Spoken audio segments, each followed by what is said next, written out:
Second book of Samuel, chapter 1. After the death of Saul, when David had returned from striking down the Amalekites, David remained 2 days in Ziklag. And on the third day, behold, a man came from Saul's camp, with his clothes torn and dirt on his head. And when he came to David, he fell to the ground and paid homage. David said to him, Where do you come from? And he said to him, I have escaped from the camp of Israel. And David said to him, How did it go? Tell me. And he answered, The people fled from the battle, and also many of the people have fallen and are dead, and Saul and his son Jonathan are also dead. Then David said to the young man who told him, How do you know that Saul and his son Jonathan are dead?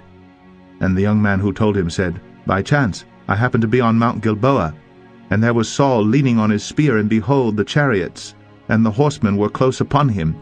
And when he looked behind him, he saw me, and called to me. And I answered, Here I am. And he said to me, Who are you? I answered him, I am an Amalekite.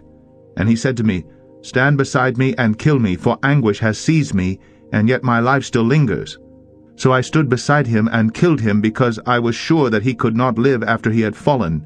And I took the crown that was on his head, and the armlet that was on his arm, and I have brought them here to my lord.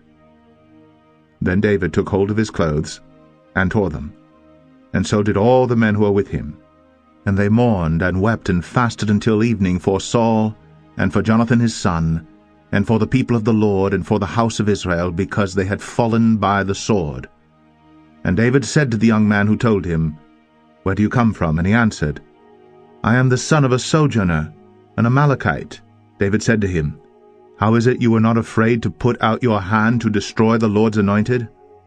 Then David called one of the young men and said, Go, execute him. And he struck him down, so that he died. And David said to him, Your blood be on your head, for your own mouth has testified against you, saying, I have killed the Lord's anointed. And David lamented with his lamentation over Saul and Jonathan his son, and he said it should be taught to the people of Judah, Behold, it is written in the book of Geshur, he said, Your glory, O Israel, is slain on your high places. How the mighty have fallen! Tell it not in Gath, publish it not in the streets of Ashkelon, lest the daughters of the Philistines rejoice, lest the daughters of the uncircumcised exult. You mountains of Gilboa, let there be no dew or rain upon you, nor fields of offerings.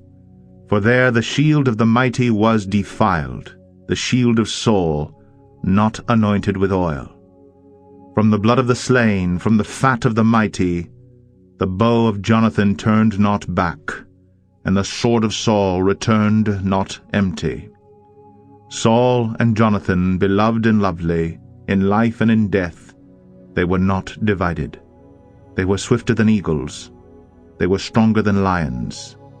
You daughters of Israel, weep over Saul, who clothed you luxuriously in scarlet, who put ornaments of gold on your apparel. How the mighty have fallen in the midst of the battle! Jonathan lies slain on your high places. I am distressed for you, my brother Jonathan. Very pleasant have you been to me. Your love to me was extraordinary, surpassing the love of women. How the mighty have fallen, and the weapons of war perished. 2 Samuel 2. After this David inquired of the Lord, Shall I go up into any of the cities of Judah? And the Lord said to him, Go up. David said, To which shall I go up? And he said, To Hebron. So David went up there, and his 2 wives also, Ahinoam of Jezreel, and Abigail the widow of Nabal of Carmel. And David brought up his men who were with him, every one with his household, and they lived in the towns of Hebron. And the men of Judah came, and there they anointed David king over the house of Judah. When they told David, it was the men of Jabesh-Gilead who buried Saul. David sent messengers to the men of Jabesh-Gilead, and said to them, May you be blessed by the Lord, because you showed this loyalty to Saul your lord, and buried him. Now may the Lord show steadfast love and faithfulness to you, and I will do good to you because you have done this thing. Now therefore let your hands be strong, and be valiant. For Saul your lord is dead, and the house of Judah has anointed me king over them." But Abner the son of Ner, commander of Saul's army, took Ish-bosheth the son of Saul, and brought him over to Mahanaim. And he made him king over Gilead, and the Asherites, and Jezreel, and Ephraim, and Benjamin, and all Israel. Ish-bosheth, Saul's son, was 40 years old when he began to reign over Israel, and he reigned 2 years. But the house of Judah followed David. And the time that David was king in Hebron over the house of Judah was 7 years and 6 months. Abner the son of Ner, and the servants of Ish-bosheth the son of Saul, went out from Mahanaim to Gibeon, and Joab the son of Zeruiah and the servants of David went out and met them at the pool of Gibeon, and they sat down, the one on the one side of the pool, and the other on the other side of the pool. And Abner said to Joab, "Let the young men arise and compete before us." And Joab said, "Let them arise." Then they arose, and passed over by number 12 from Benjamin, and Ish-bosheth the son of Saul, and 12 of the servants of David. And each caught his opponent by the head, and thrust his sword in his opponent's side, so they fell down together. Therefore that place was called Helkath Hazurim, which is at Gibeon. And the battle was very fierce that day, and Abner and the men of Israel were beaten before the servants of David. And the 3 sons of Zeruiah were there, Joab, Abishai, and Asahel. Now Asahel was as swift of foot as a wild gazelle. And Asahel pursued Abner, and as he went, he turned neither to the right hand nor to the left from following Abner. Then Abner looked behind him and said, "Is it you, Asahel?" And he answered, "It is I." Abner said to him, "Turn aside to your right hand or to your left, and seize one of the young men and take his spoil." But Asahel would not turn aside from following him. And Abner said again to Asahel, "Turn aside from following me. Why should I strike you to the ground? How then could I lift up my face to your brother Joab?" But he refused to turn aside. Therefore Abner struck him in the stomach with the butt of his spear, so that the spear came out at his back. And he fell there and died where he was. And all who came to the place where Asahel had fallen and died stood still. But Joab and Abishai pursued Abner. And as the sun was going down, they came to the hill of Ammah, which lies before Giah on the way to the wilderness of Gibeon. And the people of Benjamin gathered themselves together behind Abner and became one group and took their stand on the top of a hill. Then Abner called to Joab, "Shall the sword devour forever? Do you not know that the end will be bitter? How long will it be before you tell your people to turn from the pursuit of their brothers?" And Joab said, "As God lives, if you had not spoken, surely the men would not have given up the pursuit of their brothers until the morning." So Joab blew the trumpet, and all the men stopped, and pursued Israel no more, nor did they fight any more. And Abner and his men went all that night through the Arabah. They crossed the Jordan, and marching the whole morning, they came to Mahanaim. Joab returned from the pursuit of Abner, and when he had gathered all the people together, there were missing from David's servants 19 men besides Asahel. But the servants of David had struck down of Benjamin 360 of Abner's men. And they took up Asahel and buried him in the tomb of his father, which was at Bethlehem. And Joab and his men marched all night, and the day broke upon them at Hebron. 2 Samuel 3. There was a long war between the house of Saul and the house of David, and David grew stronger and stronger, while the house of Saul became weaker and weaker. And sons were born to David at Hebron. His firstborn was Amnon, of Ahinoam of Jezreel, and his second, Chileab of Abigail the widow of Nabal of Carmel, and the third, Absalom the son of Maachah the daughter of Talmai king of Geshur, and the fourth, Adonijah the son of Haggith, and the fifth, Shephatiah the son of Abital, and the sixth, Ephraim of Eglah David's wife. These were born to David in Hebron. While there was war between the house of Saul and the house of David, Abner was making himself strong in the house of Saul. Now Saul had a concubine whose name was Rizpah, the daughter of Ai. And Ish-bosheth said to Abner, "Why have you gone into my father's concubine?" Then Abner was very angry over the words of Ish-bosheth, and said, Am I a dog's head of Judah? To this day I keep showing steadfast love to the house of Saul your father, to his brothers, and to his friends, and have not given you into the hand of David, and yet you charge me today with a fault concerning a woman. God do so to Abner, and more also, if I do not accomplish for David what the Lord has sworn to him, to transfer the kingdom from the house of Saul, and set up the throne of David over Israel and over Judah, from Dan to Beersheba. And Ish-bosheth could not answer Abner another word, because he feared him. And Abner sent messengers to David on his behalf, saying, To whom does the land belong? Make your covenant with me, and behold, my hand shall be with you to bring over all Israel to you. And he said, Good, I will make a covenant with you. But one thing I require of you, that is, you shall not see my face unless you first bring Michal, Saul's daughter, when you come to see my face. Then David sent messengers to Ish-bosheth, Saul's son, saying, Give me my wife Michal, for whom I paid the bridal price of 100 foreskins of the Philistines. And Ish-bosheth sent, and took her from her husband Paltiel the son of Laish. But her husband went with her, weeping after her all the way to Bahurim. Then Abner said to him, Go, return. And he returned. And Abner conferred with the elders of Israel, saying, For some time past you have been seeking David as king over you. Now then, bring it about. For the Lord has promised David, saying, By the hand of my servant David I will save my people Israel from the hand of the Philistines, and from the hand of all their enemies. Abner also spoke to Benjamin. And then Abner went to tell David at Hebron all that Israel and the whole house of Benjamin thought good to do. When Abner came with 20 men to David at Hebron, David made a feast for Abner, and the men who were with him. And Abner said to David, I will arise and go, and will gather all Israel to my lord the king, that they may make a covenant with you, and that you may reign over all that your heart desires. So David sent Abner away, and he went in peace. Just then the servants of David arrived with Joab from a raid, bringing much spoil with them. But Abner was not with David at Hebron, for he had sent him away, and he had gone in peace. When Joab and all the army that was with him came, it was told Joab, Abner the son of Ner came to the king, and he has let him go, and he has gone in peace. Then Joab went to the king and said, What have you done? Behold, Abner came to you. Why is it that you have sent him away, so that he is gone? You know that Abner the son of Ner came to deceive you, and to know your going out and your coming in, and to know all that you are doing. When Joab came out from David's presence, he sent messengers after Abner, and they brought him back from the cistern of Syria. But David did not know about it.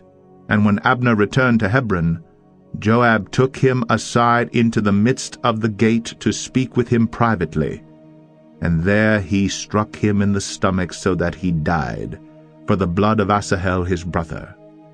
Afterward, when David heard of it, he said, I and my kingdom are forever guiltless before the Lord for the blood of Abner the son of Ner.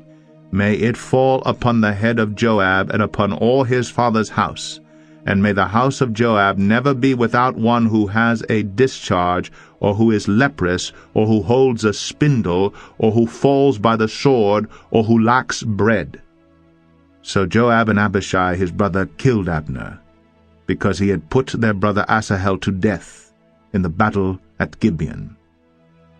Then David said to Joab and to all the people who were with him, Tear your clothes, and put on sackcloth, and mourn before Abner. And King David followed the bier. They buried Abner at Hebron, and the king lifted up his voice and wept at the grave of Abner. And all the people wept, and the king lamented for Abner, saying, Should Abner die as a fool dies? Your hands were not bound, your feet were not fettered. As one falls before the wicked, you have fallen. And all the people wept again over him. Then all the people came to persuade David to eat bread while it was yet day. But David swore, saying, God do so to me, and more also, if I taste bread or anything else till the sun goes down. And all the people took notice of it, and it pleased them, as everything that the king did pleased all the people. So all the people and all Israel understood that day that it had not been the king's will to put to death Abner the son of Ner. And the king said to his servants, Do you not know that a prince and a great man has fallen this day in Israel? And I was gentle today, though anointed king. These men, the sons of Zeruiah, are more severe than I. The Lord repay the evildoer according to his wickedness. 2 Samuel 4. When Ish-bosheth, Saul's son, heard that Abner had died at Hebron, his courage failed, and all Israel was dismayed. Now Saul's son had 2 men who were captains of raiding bands.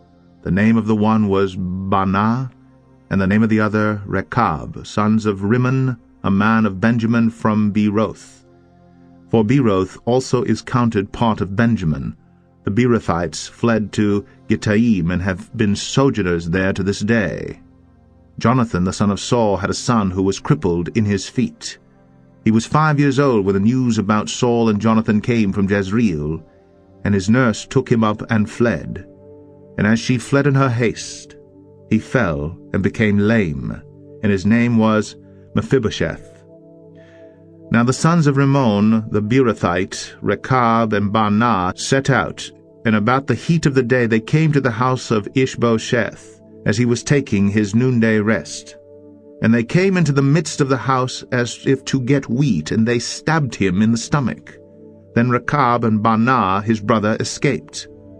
When they came into the house, as he lay on his bed in his bedroom, they struck him, and put him to death, and beheaded him. They took his head, and went by the way of the Arabah all night, and brought the head of Ish-bosheth to David at Hebron. And they said to the king, Here is the head of Ish-bosheth the son of Saul your enemy, who sought your life. The Lord has avenged my lord the king this day on Saul and on his offspring. But David answered Rechab and Baanah his brother, the sons of Rimmon the Beerothite, As the Lord lives, who has redeemed my life out of every adversity, when one told me, Behold, Saul is dead, and thought he was bringing good news, I seized him and killed him at Ziklag, which was the reward I gave him for his news. How much more, when wicked men have killed a righteous man in his own house on his bed, shall I not now require his blood at your hand, and destroy you from the earth? And David commanded his young men, and they killed them, and cut off their hands and feet, and hanged them beside the pool at Hebron. But they took the head of Ish-bosheth, and buried it in the tomb of Abner at Hebron. 2 Samuel 5. Then all the tribes of Israel came to David at Hebron and said, Behold, we are your bone and flesh. In times past, when Saul was king over us, it was you who led out and brought in Israel. And the Lord said to you, You shall be shepherd of my people Israel, and you shall be prince over Israel. So all the elders of Israel came to the king at Hebron, and King David made a covenant with them at Hebron before the Lord, and they anointed David king over Israel. David was 30 years old when he began to reign, and he reigned 40 years. At Hebron he reigned over Judah 7 years and 6 months, and at Jerusalem he reigned over all Israel and Judah 33 years. And the king and his men went to Jerusalem against the Jebusites, the inhabitants of the land, who said to David, You will not come in here, but the blind and the lame will ward you off, thinking, David cannot come in here. Nevertheless David took the stronghold of Zion, that is, the city of David. And David said on that day, Whoever would strike the Jebusites, let him get up the water shaft to attack the lame and the blind, who are hated by David's soul. Therefore it is said, The blind and the lame shall not come into the house. And David lived in the stronghold, and called it the city of David. And David built the city all around from the Millo inward. And David became greater and greater, for the Lord, the God of hosts, was with him. And Hiram, king of Tyre, sent messengers to David, and cedar trees, also carpenters and masons who built David a house. And David knew that the Lord had established him king over Israel, and that he had exalted his kingdom for the sake of his people Israel. And David took more concubines and wives from Jerusalem, after he came from Hebron, and more sons and daughters were born to David. And these are the names of those who were born to him in Jerusalem: Shammua, Shobab, Nathan, Solomon, Ibhar, Elishua, Nepheg, Japhia, Elishama, Eliada, and Eliphalet. When the Philistines heard that David had been anointed king over Israel, all the Philistines went up to search for David. But David heard of it, and went down to the stronghold. Now the Philistines had come and spread out in the valley of Rephaim. And David inquired of the Lord, "Shall I go up against the Philistines? Will you give them into my hand?" And the Lord said to David, "Go up, for I will certainly give the Philistines into your hand." And David came to Baal-perazim, and David defeated them there. And he said, "The Lord has burst through my enemies before me like a bursting flood." Therefore the name of that place is called Baal-perazim. And the Philistines left their idols there, and David and his men carried them away. And the Philistines came up yet again, and spread out in the valley of Rephaim. And when David inquired of the Lord, he said, "You shall not go up. Go around to their rear, and come up against them opposite the balsam trees. And when you hear the sound of marching in the tops of the balsam trees, then rouse yourself, for then the Lord has gone out before you to strike down the army of the Philistines." And David did as the Lord commanded him, and struck down the Philistines from Gibeon to Geshur. 2 Samuel 6. David again gathered all the chosen men of Israel, 30,000. David arose and went with all the people who were with him from Baale-Judah, to bring up from there the ark of God, which is called by the name of the Lord of hosts, who sits enthroned on the cherubim. And they carried back the ark of God on a new cart, and brought it out of the house of Abinadab, which was on the hill. And Uzzah and Ahio, the sons of Abinadab, were driving the new cart with the ark of God, and Ahio went before the ark. And David and all the house of Israel were making merry before the Lord, with songs and lyres and harps and tambourines and castanets and cymbals. And when they came to the threshing floor of Nacon, Uzzah put out his hand to the ark of God, and took hold of it, for the oxen stumbled. And the anger of the Lord was kindled against Uzzah, and God struck him down there because of his error, and he died there beside the ark of God. And David was angry because the Lord had burst forth against Uzzah, and that place is called Perez Uzzah to this day. And David was afraid of the Lord that day, and he said, "How can the ark of the Lord come to me?" So David was not willing to take the ark of the Lord into the city of David, but David took it aside to the house of Obed-Edom the Gittite. And the ark of the Lord remained in the house of Obed-Edom the Gittite 3 months, and the Lord blessed Obed-Edom and all his household. And it was told King David, "The Lord has blessed the household of Obed-Edom and all that belongs to him because of the ark of God." So David went and brought up the ark of God from the house of Obed-Edom to the city of David with rejoicing. And when those who bore the ark of the Lord had gone 6 steps, he sacrificed an ox and a fattened animal. And David danced before the Lord with all his might.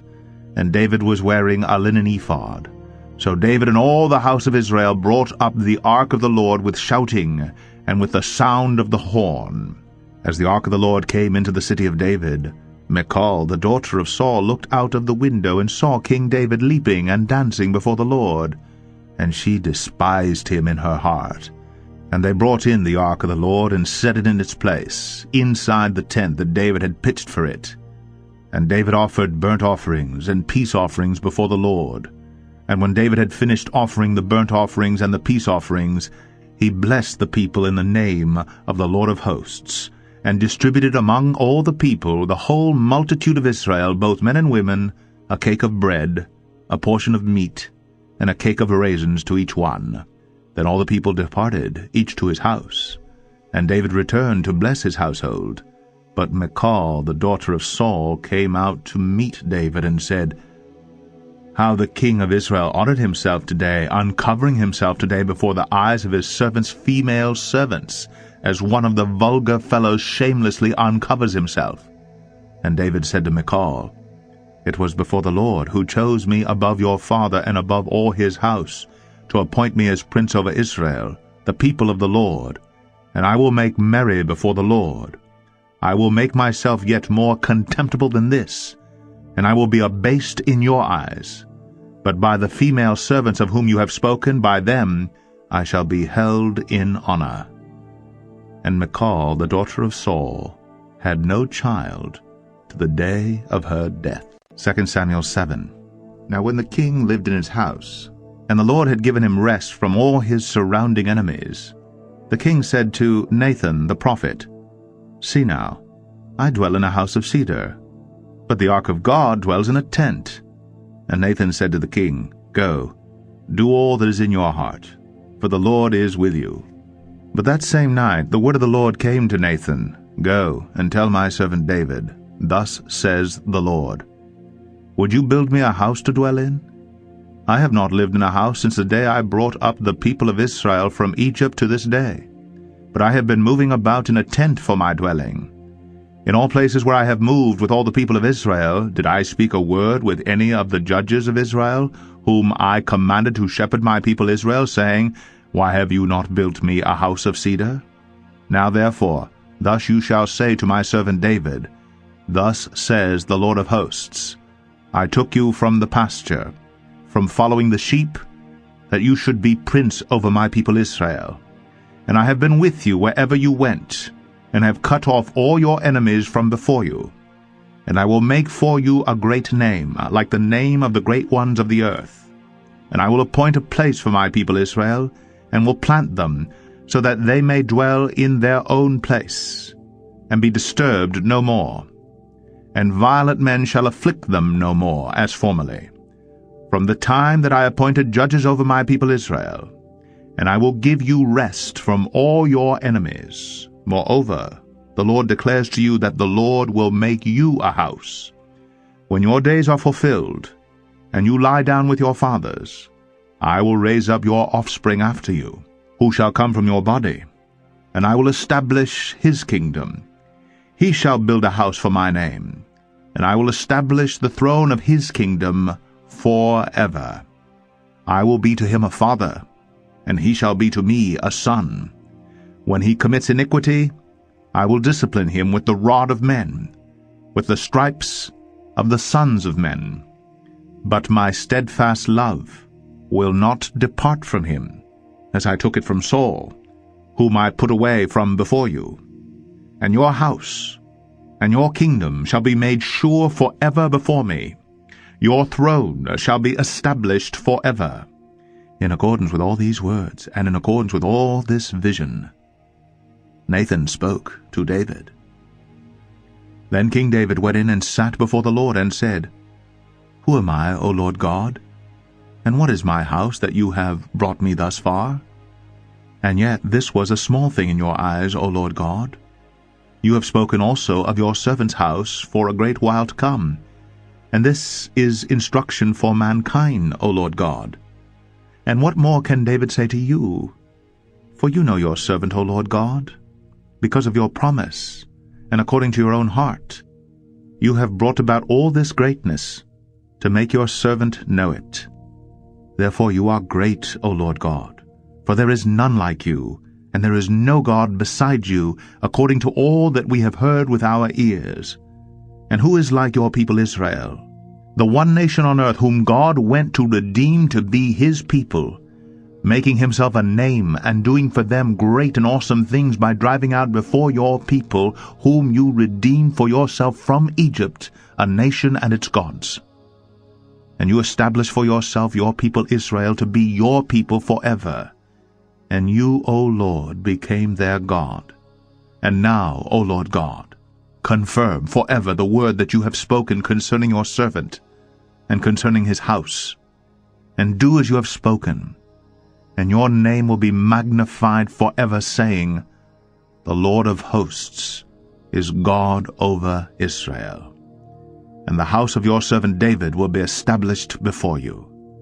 For you, O Lord of hosts, the God of Israel, have made this revelation to your servant, saying, I will build you a house. Therefore your servant has found courage to pray this prayer to you. And now, O Lord God, you are God, and your words are true, and you have promised this good thing to your servant. Now therefore, may it please you to bless the house of your servant, so that it may continue forever before you. For you, O Lord God, have spoken, and with your blessing shall the house of your servant be blessed forever. 2 Samuel 8. After this, David defeated the Philistines and subdued them. And David took Metheg-Ammah out of the hand of the Philistines. And he defeated Moab, and he measured them with a line, making them lie down on the ground. 2 lines he measured to be put to death, and 1 full line to be spared. And the Moabites became servants to David and brought tribute. David also defeated Hadadezer, the son of Rehob, king of Zobah, as he went to restore his power at the river Euphrates. And David took from him 1,700 horsemen and 20,000 foot soldiers. And David hamstrung all the chariot horses, but left enough for 100 chariots. And when the Syrians of Damascus came to help Hadadezer, king of Zobah, David struck down 22,000 men of the Syrians. Then David put garrisons in Aram of Damascus, and the Syrians became servants to David and brought tribute. And the Lord gave victory to David wherever he went. And David took the shields of gold that were carried by the servants of Hadadezer, and brought them to Jerusalem. And from Betah, and from Berothai, cities of Hadadezer, King David took very much bronze. When Toi, king of Hamath, heard that David had defeated the whole army of Hadadezer, Toi sent his son Joram to King David to ask about his health, and to bless him because he had fought against Hadadezer, and defeated him. For Hadadezer had often been at war with Toi. And Joram brought with him articles of silver, of gold, and of bronze. These also King David dedicated to the Lord, together with the silver and gold that he dedicated from all the nations he subdued, from Edom, Moab, the Ammonites, the Philistines, Amalek, and from the spoil of Hadadezer, the son of Rehob, king of Zobah. And David made a name for himself when he returned from striking down 18,000 Edomites in the valley of Salt.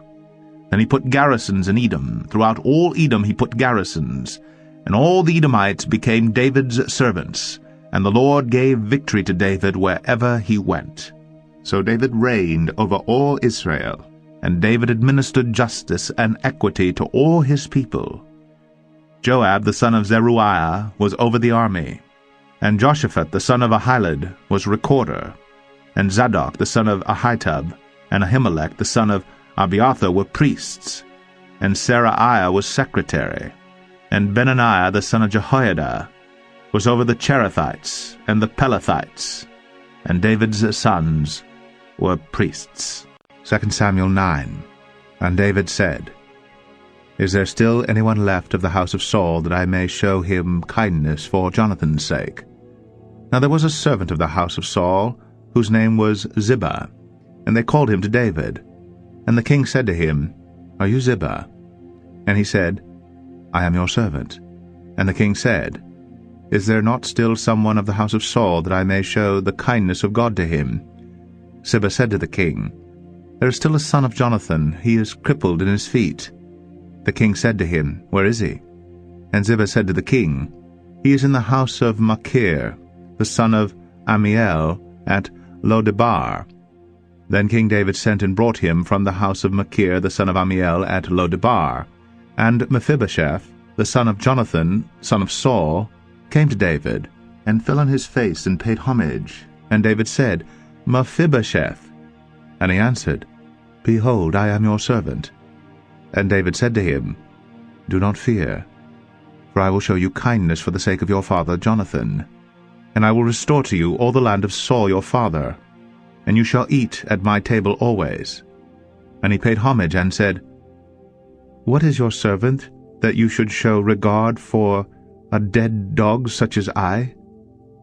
Then the king called Ziba, Saul's servant, and said to him, All that belonged to Saul, and to all his house, I have given to your master's grandson. And you and your sons and your servants shall till the land for him, and shall bring in the produce, that your master's grandson may have bread to eat. But Mephibosheth, your master's grandson, shall always eat at my table." Now Ziba had 15 sons and 20 servants. Then Ziba said to the king, "According to all that my lord the king commands his servant, so will your servant do." So Mephibosheth ate at David's table, like one of the king's sons. And Mephibosheth had a young son whose name was Micah. And all who lived in Ziba's house became Mephibosheth's servants. So Mephibosheth lived in Jerusalem, for he ate always at the king's table. Now he was lame in both his feet.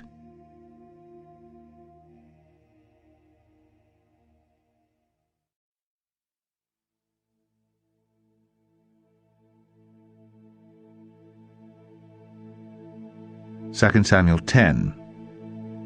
After this the king of the Ammonites died, and Hanun his son reigned in his place.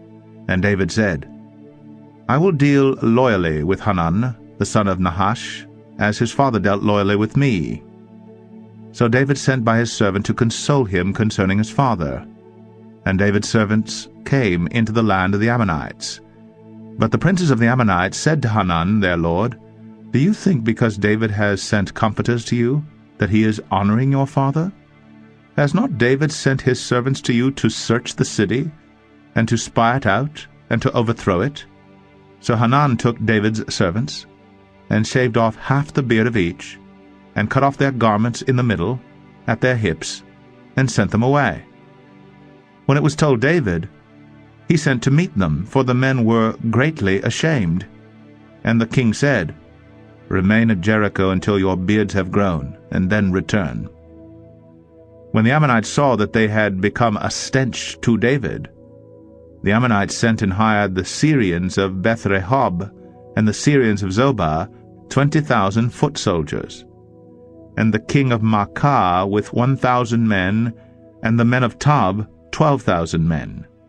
And when David heard of it, he sent Joab and all the host of the mighty men. And the Ammonites came out and drew up in battle array at the entrance of the gate. And the Syrians of Zobah and of Rehob, and the men of Tob and Maacah, were by themselves in the open country. When Joab saw that the battle was sent against him both in front and in the rear, he chose some of the best men of Israel and arrayed them against the Syrians. The rest of his men he put in the charge of Abishai his brother, and he arrayed them against the Ammonites. And he said, "If the Syrians are too strong for me, then you shall help me. But if the Ammonites are too strong for you, then I will come and help you.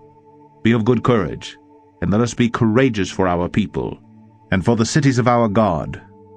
And may the Lord do what seems good to him." So Joab and the people who were with him drew near to battle against the Syrians, and they fled before him. And when the Ammonites saw that the Syrians fled, they likewise fled before Abishai, and entered the city. Then Joab returned from fighting against the Ammonites, and came to Jerusalem. But when the Syrians saw that they had been defeated by Israel, they gathered themselves together. And Hadadezer sent and brought out the Syrians who were beyond the Euphrates. They came to Helam, with Shobach the commander of the army, with Hadadezer at their head. And when it was told David, he gathered all Israel together, and crossed the Jordan, and came to Helam. The Syrians arrayed themselves against David, and fought with him. And the Syrians fled before Israel, and David killed of the Syrians the men of 700 chariots, and 40,000 horsemen, and wounded Shobach the commander of their army, so that he died there. And when all the kings who were servants of Hadadezer saw that they had been defeated by Israel, they made peace with Israel, and became subject to them. So the Syrians were afraid to save the Ammonites any more. 2 Samuel 11. In the spring of the year, the time when kings go out to battle, David sent Joab and his servants with him, and all Israel, and they ravaged the Ammonites and besieged Rabbah. But David remained at Jerusalem. It happened late one afternoon, when David arose from his couch and was walking on the roof of the king's house, that he saw from the roof a woman bathing, and the woman was very beautiful. And David sent and inquired about the woman. And one said, "Is not this Bathsheba, the daughter of Eliam, the wife of Uriah the Hittite?" So David sent messengers and took her, and she came to him, and he lay with her. Now she had been purifying herself from her uncleanness. Then she returned to her house, and the woman conceived, and she sent and told David, "I am pregnant." So David sent word to Joab, "Send me Uriah the Hittite." And Joab sent Uriah to David. When Uriah came to him, David asked how Joab was doing, and how the people were doing, and how the war was going. Then David said to Uriah, "Go down to your house, and wash your feet." And Uriah went out of the king's house, and there followed him a present from the king. But Uriah slept at the door of the king's house with all the servants of his lord, and did not go down to his house. When they told David, Uriah did not go down to his house. David said to Uriah, "Have you not come from a journey? Why did you not go down to your house?" Uriah said to David, "The ark and Israel and Judah dwell in booths, and my lord Joab and the servants of my lord are camping in the open field. Shall I then go to my house to eat and to drink and to lie with my wife? As you live, and as your soul lives, I will not do this thing." Then David said to Uriah, "Remain here today also, and tomorrow I will send you back." So Uriah remained in Jerusalem that day and the next. And David invited him, and he ate in his presence and drank, so that he made him drunk. And in the evening he went out to lie on his couch with the servants of his lord, but he did not go down to his house. In the morning David wrote a letter to Joab and sent it by the hand of Uriah. In the letter he wrote, "Set Uriah in the forefront of the hardest fighting, then draw back from him, that he may be struck down and die." And as Joab was besieging the city, he assigned Uriah to the place where he knew there were valiant men. And the men of the city came out and fought with Joab, and some of the servants of David among the people fell. Uriah the Hittite also died. Then Joab sent and told David all the news about the fighting. And he instructed the messenger, "When you have finished telling all the news about the fighting to the king, then, if the king's anger rises, and if he says to you, 'Why did you go so near the city to fight? Did you not know that they would shoot from the wall?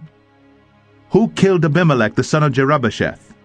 Did not a woman cast an upper millstone on him from the wall, so that he died at Thebez? Why did you go so near the wall?'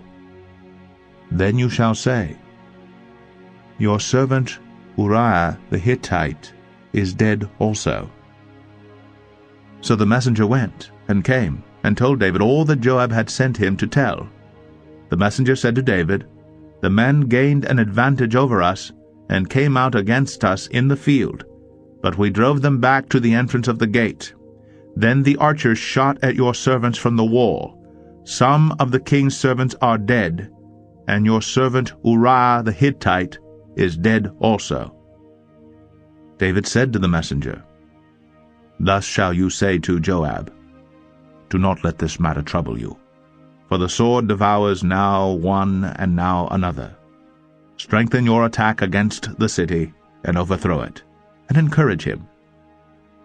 When the wife of Uriah heard that Uriah her husband was dead, she lamented over her husband.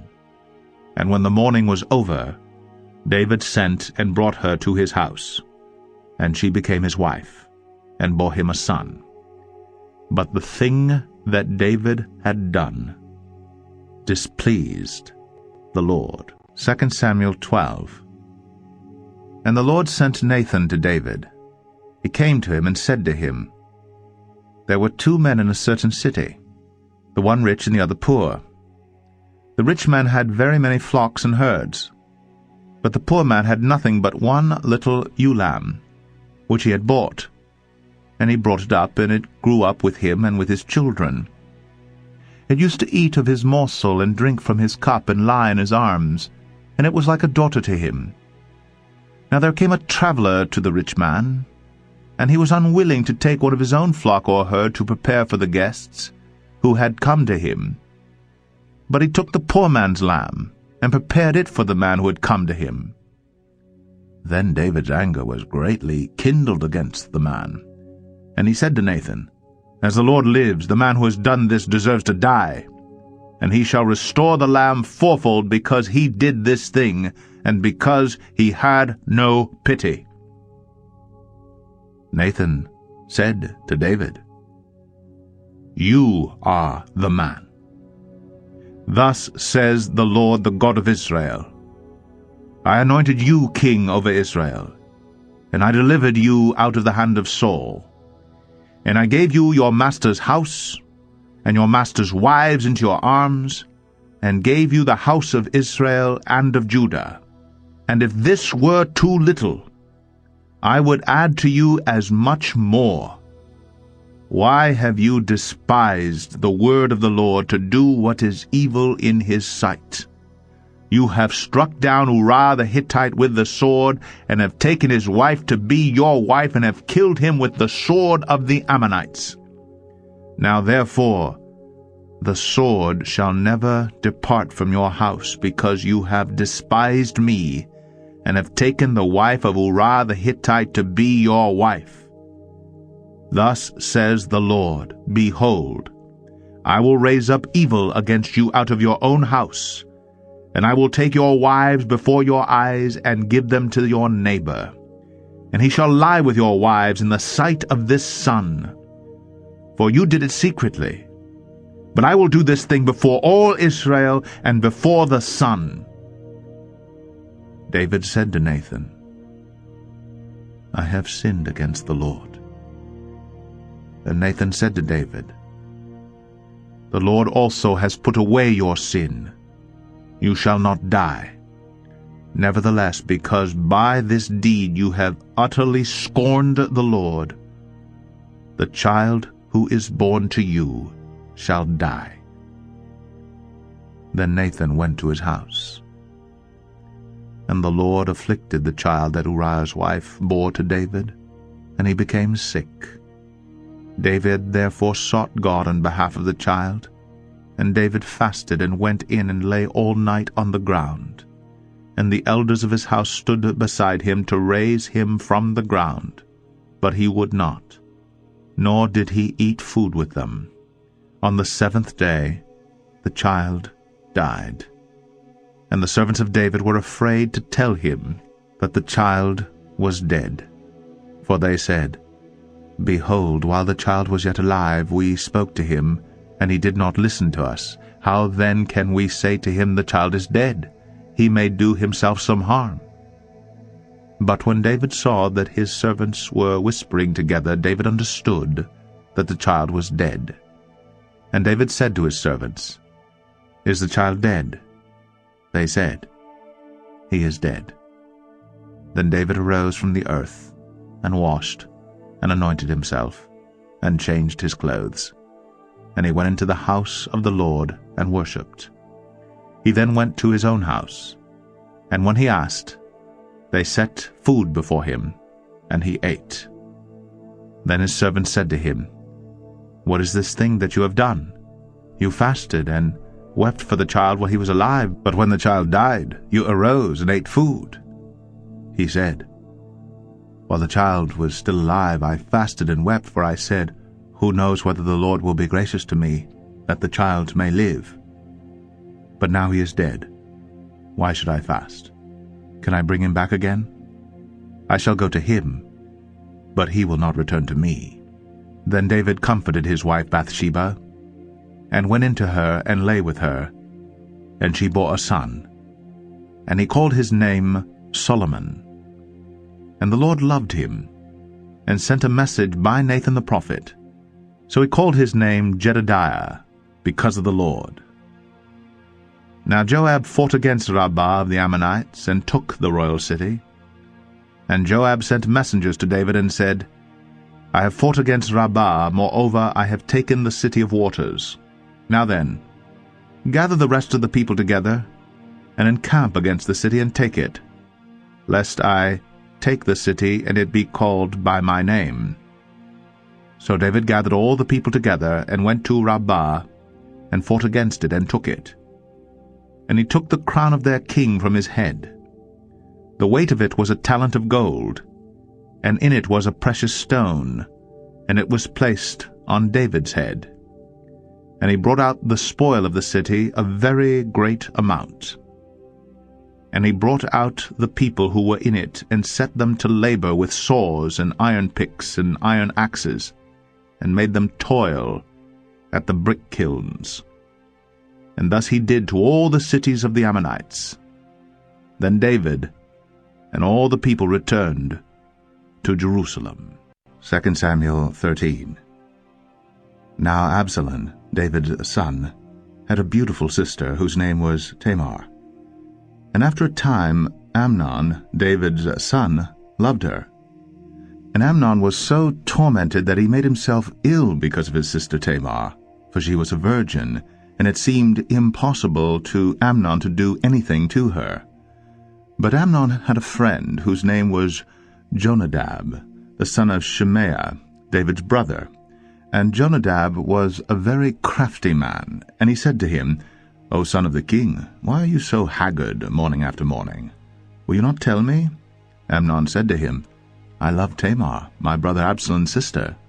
Jonadab said to him, Lie down on your bed, and pretend to be ill. And when your father comes to see you, say to him, Let my sister Tamar come and give me bread to eat, and prepare the food in my sight, that I may see it and eat it from her hand. So Amnon lay down and pretended to be ill. And when the king came to see him, Amnon said to the king, Please let my sister Tamar come and make a couple of cakes in my sight, that I may eat from her hand. Then David sent home to Tamar, saying, Go to your brother Amnon's house, and prepare food for him.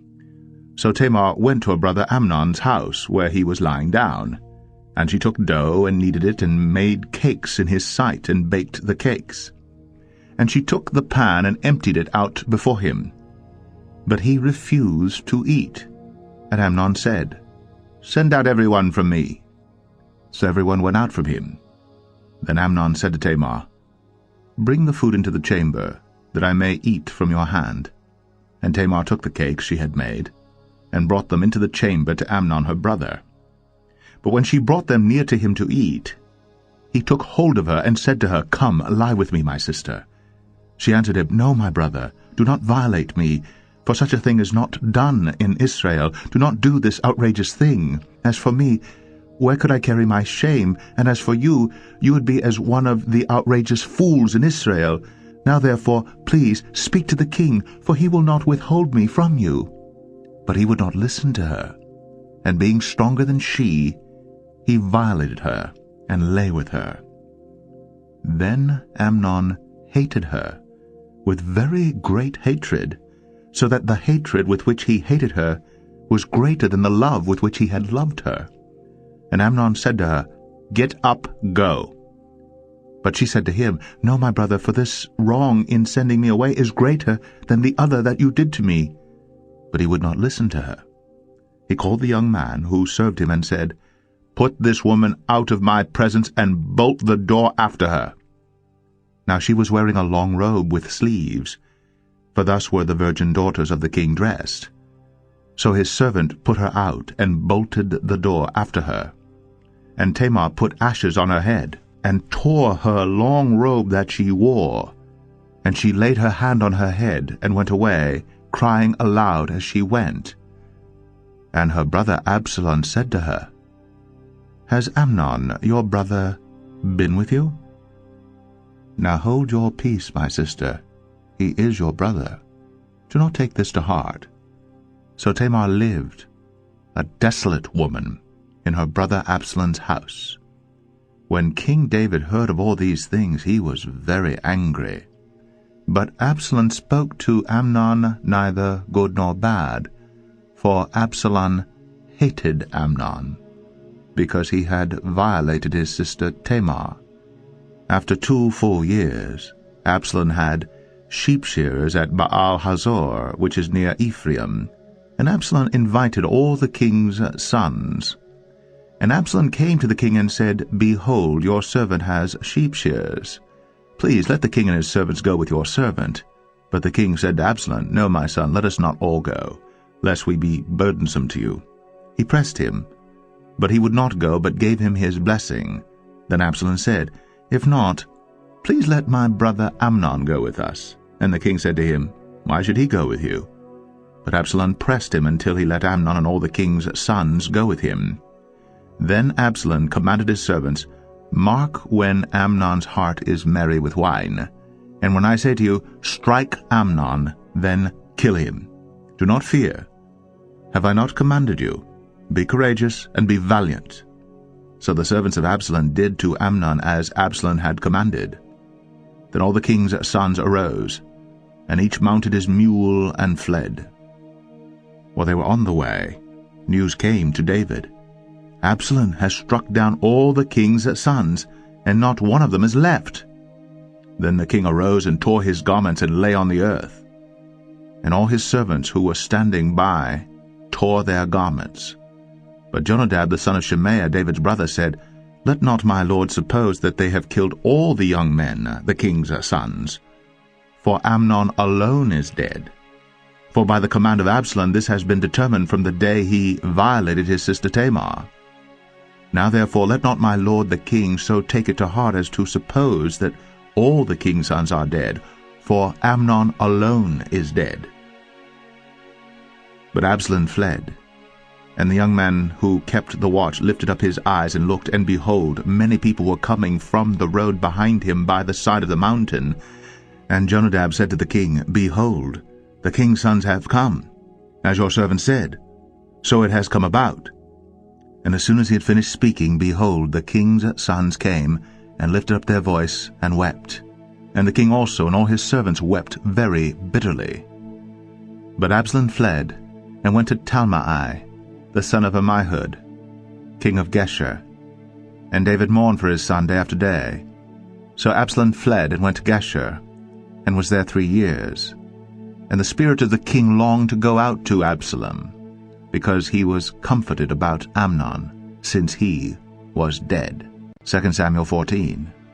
Now Joab, the son of Zeruiah, knew that the king's heart went out to Absalom. And Joab sent to Tekoa, and brought from there a wise woman, and said to her, Pretend to be a mourner, and put on mourning garments.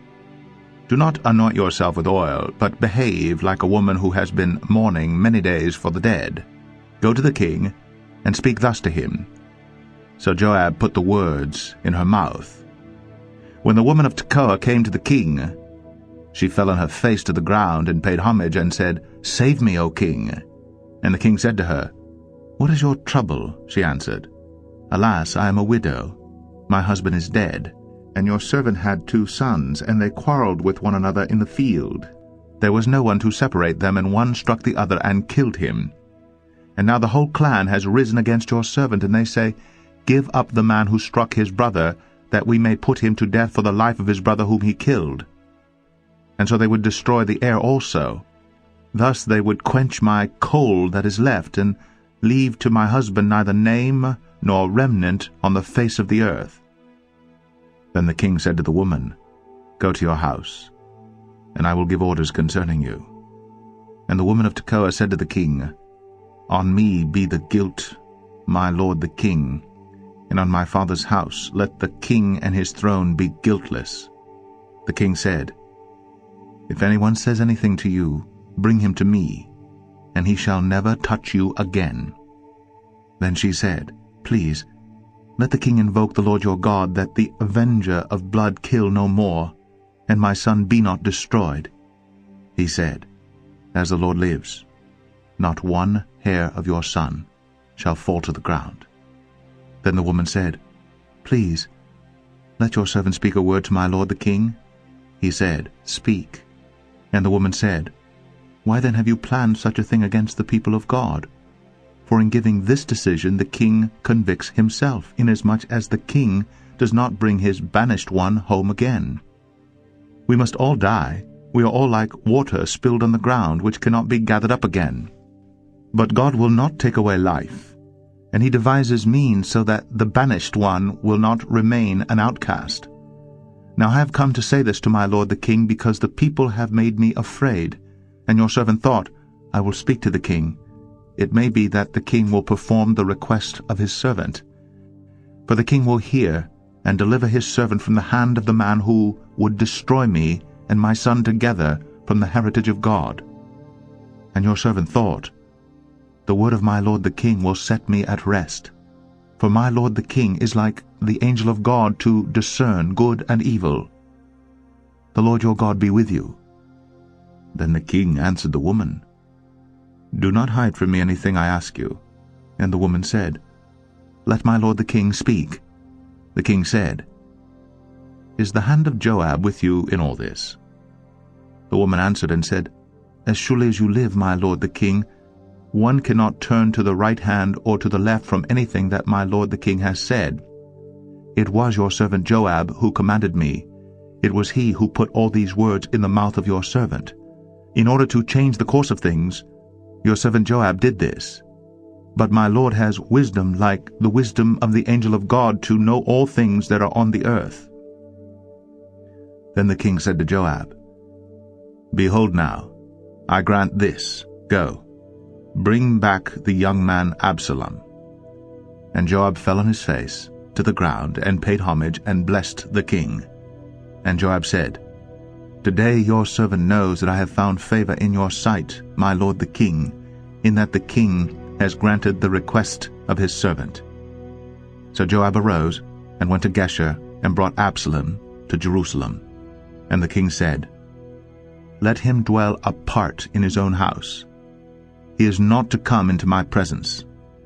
So Absalom lived apart in his own house, and did not come into the king's presence. Now in all Israel there was no one so much to be praised for his handsome appearance as Absalom. From the sole of his foot to the crown of his head there was no blemish in him. And when he cut the hair of his head, for at the end of every year he used to cut it, when it was heavy on him he cut it, he weighed the hair of his head 200 shekels by the king's weight. There were born to Absalom 3 sons, and 1 daughter whose name was Tamar. She was a beautiful woman. So Absalom lived 2 full years in Jerusalem without coming into the king's presence. Then Absalom sent for Joab to send him to the king. But Joab would not come to him. And he sent a second time, but Joab would not come. Then he said to his servants, See, Joab's field is next to mine, and he has barley there. Go and set it on fire. So Absalom's servants set the field on fire. Then Joab arose and went to Absalom at his house, and said to him, Why have your servants set my field on fire? Absalom answered Joab, Behold, I sent word to you, Come here, that I may send you to the king to ask, Why have I come from Geshur? It would be better for me to be there still. Now therefore let me go into the presence of the king, and if there is guilt in me, let him put me to death. Then Joab went to the king and told him, and he summoned Absalom. So he came to the king, and bowed himself on his face to the ground before the king, and the king kissed Absalom. 2 Samuel 15. After this Absalom got himself a chariot and horses, and 50 men to run before him. And Absalom used to rise early, and stand beside the way of the gate. And when any man had a dispute to come before the king for judgment, Absalom would call to him and say, From what city are you? And when he said, Your servant is of such and such a tribe in Israel, Absalom would say to him, See, your claims are good and right, but there is no man designated by the king to hear you. Then Absalom would say, Oh, that I would judge in the land! Then every man with a dispute or cause might come to me, and I would give him justice. And whenever a man came near to pay homage to him, he would put out his hand and take hold of him and kiss him. Thus Absalom did to all of Israel who came to the king for judgment. So Absalom stole the hearts of the men of Israel. And at the end of 4 years Absalom said to the king, Please, let me go and pay my vow, which I have vowed to the Lord in Hebron. For your servant vowed a vow while I lived at Geshur in Aram, saying, If the Lord will indeed bring me back to Jerusalem, then I will offer worship to the Lord. The king said to him, Go in peace. So he arose and went to Hebron. But Absalom sent secret messengers throughout all the tribes of Israel, saying, As soon as you hear the sound of the trumpet, then say, Absalom is king at Hebron. With Absalom went 200 men from Jerusalem who were invited guests, and they went in their innocence and knew nothing. And while Absalom was offering the sacrifices, he sent for Ahithophel the Gilonite, David's counselor, from his city Gilo. And the conspiracy grew strong, and the people with Absalom kept increasing. And a messenger came to David, saying, The hearts of the men of Israel have gone after Absalom. Then David said to all his servants who were with him at Jerusalem, Arise, and let us flee, or else there will be no escape for us from Absalom. Go quickly, lest he overtake us quickly, and bring down ruin on us, and strike the city with the edge of the sword. And the king's servant said to the king, Behold, your servants are ready to do whatever my lord the king decides. So the king went out, and all his household after him. And the king left 10 concubines to keep the house. And the king went out, and all the people after him, and they halted at the last house. And all his servants passed by him, and all the Cherethites, and all the Pelethites, and all the 600 Gittites who had followed him from Gath, passed on before the king. Then the king said to Ittai the Gittite, Why do you also go with us? Go back and stay with the king, for you are a foreigner, and also an exile from your home. You came only yesterday. And shall I today make you wander about with us, since I go I know not where? Go back, and take your brothers with you. And may the Lord show steadfast love and faithfulness to you. But Ittai answered the king, As the Lord lives, and as my lord the king lives, wherever my lord the king shall be, whether for death or for life, there also will your servant be. And David said to Ittai, Go then, pass on. So Ittai the Gittite passed on with all his men and all the little ones who were with him. And all the land wept aloud as all the people passed by. And the king crossed the brook Kidron, and all the people passed on toward the wilderness. And Abiathar came up, and behold, Zadok came also with all the Levites, bearing the ark of the covenant of God. And they set down the ark of God until the people had all passed out of the city. Then the king said to Zadok, Carry the ark of God back into the city. If I find favor in the eyes of the Lord, he will bring me back and let me see both it and his dwelling place. But if he says, I have no pleasure in you, behold, here I am, let him do to me what seems good to him. The king also said to Zadok the priest, Are you not a seer? Go back to the city in peace, with your 2 sons, Ahimaaz your son, and Jonathan the son of Abiathar.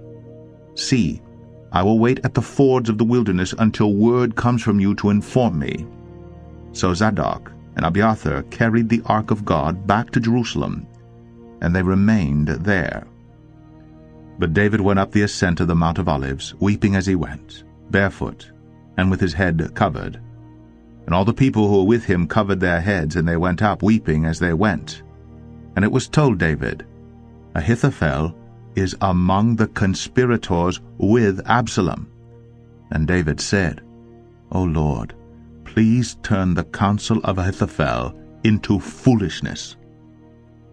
While David was coming to the summit, where God was worshipped, behold, Hushai the Archite came to meet him with his coat torn and dirt on his head. David said to him, If you go on with me, you will be a burden to me. But if you return to the city and say to Absalom, I will be your servant, O king, as I have been your father's servant in time past, so now I will be your servant. Then you will defeat for me the counsel of Ahithophel. Are not Zadok and Abiathar the priests with you there? So whatever you hear from the king's house, Tell it to Zadok and Abiathar the priests. Behold, their 2 sons are with them there, Ahimaaz, Zadok's son, and Jonathan, Abiathar's son. And by them you shall send to me everything you hear." So Hushai, David's friend, came into the city, just as Absalom was entering Jerusalem. 2 Samuel 16. When David had passed a little beyond the summit, Ziba, the servant of Mephibosheth, met him with a couple of donkeys saddled, bearing 200 loaves of bread, 100 bunches of raisins, 100 of summer fruits, and a skin of wine. And the king said to Ziba, "Why have you brought these?" Ziba answered, "The donkeys are for the king's household to ride on, the bread and summer fruit for the young men to eat, and the wine for those who faint in the wilderness to drink." And the king said, "And where is your master's son?" Ziba said to the king, "Behold, he remains in Jerusalem, for he said, 'Today the house of Israel will give me back the kingdom of my father.'" Then the king said to Ziba, "Behold, all that belonged to Mephibosheth is now yours." And Ziba said, "I pay homage. Let me ever find favor in your sight, my lord the king." When King David came to Bahurim, there came out a man of the family of the house of Saul, whose name was Shimei, the son of Gera. And as he came, he cursed continually. And he threw stones at David and at all the servants of King David. And all the people and all the mighty men were on his right hand and on his left. And Shimei said as he cursed, "Get out, you man of blood, you worthless man. The Lord has avenged on you all the blood of the house of Saul, in whose place you have reigned, and the Lord has given the kingdom into the hand of your son Absalom. See, your evil is on you, for you are a man of blood." Then Abishai the son of Zeruiah said to the king, "Why should this dead dog curse my lord the king? Let me go over and take off his head." But the king said, "What have I to do with you, you sons of Zeruiah? If he is cursing because the Lord has said to him, 'Curse David,' who then shall say, 'Why have you done so?'" And David said to Abishai and to all his servants, "Behold, my own son seeks my life. How much more now may this Benjamite? Leave him alone, and let him curse. For the Lord has told him to. It may be that the Lord will look on the wrong done to me, and that the Lord will repay me with good for his cursing today." So David and his men went on the road, while Shimei went along on the hillside opposite him, and cursed as he went, and threw stones at him, and flung dust. And the king and all the people who were with him arrived weary at the Jordan, and there he refreshed himself. Now Absalom and all the people, the men of Israel, came to Jerusalem, and Ahithophel with him. And when Hushai the Archite, David's friend, came to Absalom, Hushai said to Absalom, "Long live the king! Long live the king!" And Absalom said to Hushai, "Is this your loyalty to your friend? Why did you not go with your friend?" And Hushai said to Absalom, "No, for whom the Lord and this people and all the men of Israel have chosen, his I will be, and with him I will remain. And again, whom should I serve? Should it not be his son? As I have served your father, so I will serve you." Then Absalom said to Ahithophel, "Give your counsel. What shall we do?" Ahithophel said to Absalom, "Go into your father's concubines, whom he has left to keep the house, and all Israel will hear that you have made yourself a stench to your father, and the hands of all who are with you will be strengthened." So they pitched a tent for Absalom on the roof. And Absalom went in to his father's concubines, in the sight of all Israel.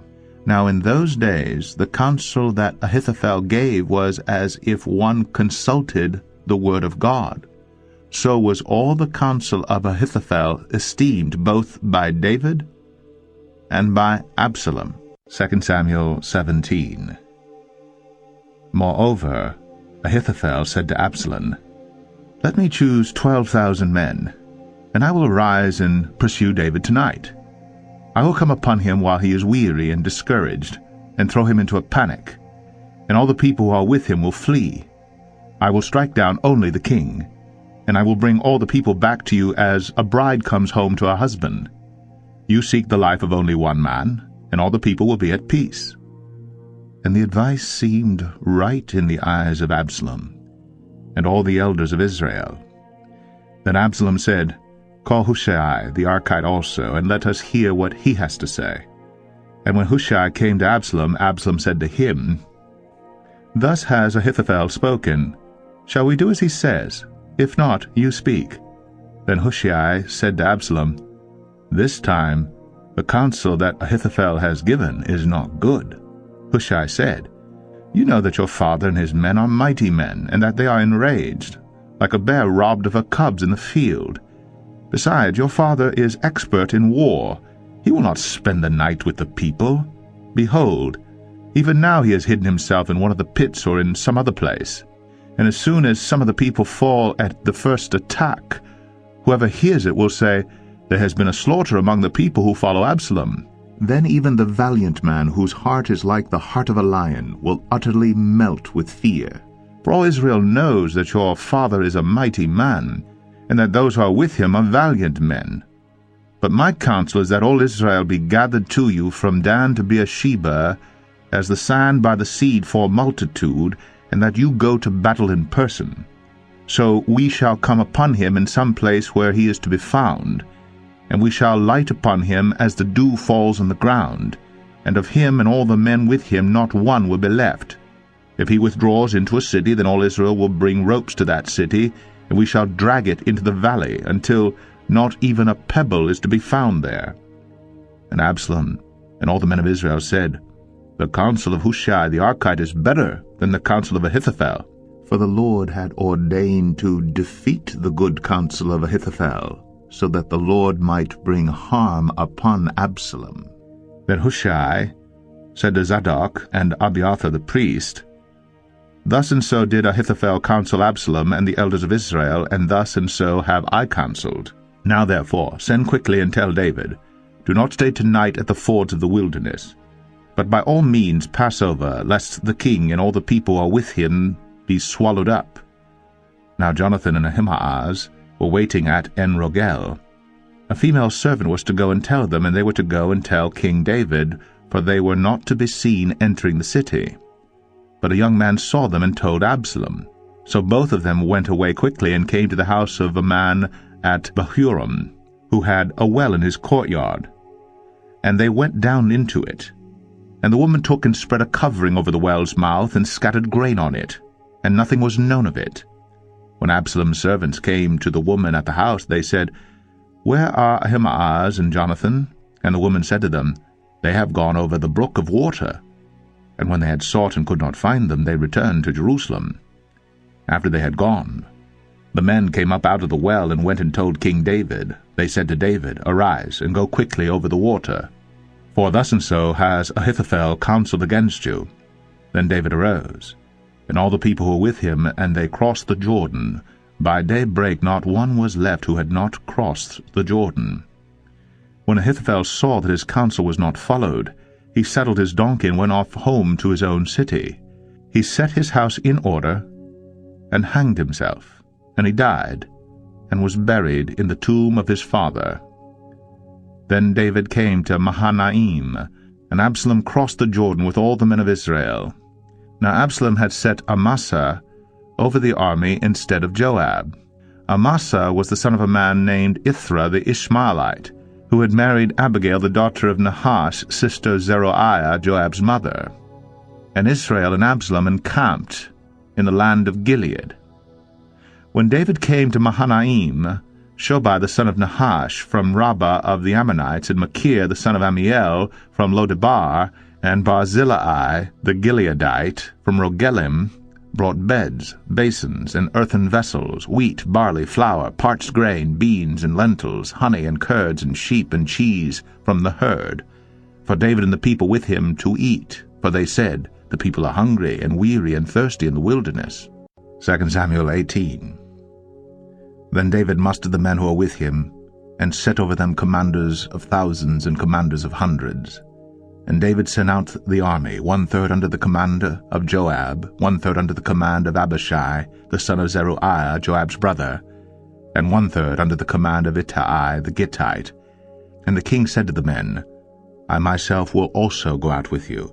But the men said, You shall not go out, for if we flee, they will not care about us. If half of us die, they will not care about us. But you are worth 10,000 of us. Therefore it is better that you send us help from the city. The king said to them, Whatever seems best to you I will do. So the king stood at the side of the gate, while all the army marched out by hundreds and by thousands. And the king ordered Joab and Abishai and Ittai, Deal gently for my sake with the young man Absalom. And all the people heard when the king gave orders to all the commanders about Absalom. So the army went out into the field against Israel, and the battle was fought in the forest of Ephraim. And the men of Israel were defeated there by the servants of David, and the loss there was great on that day, 20,000 men.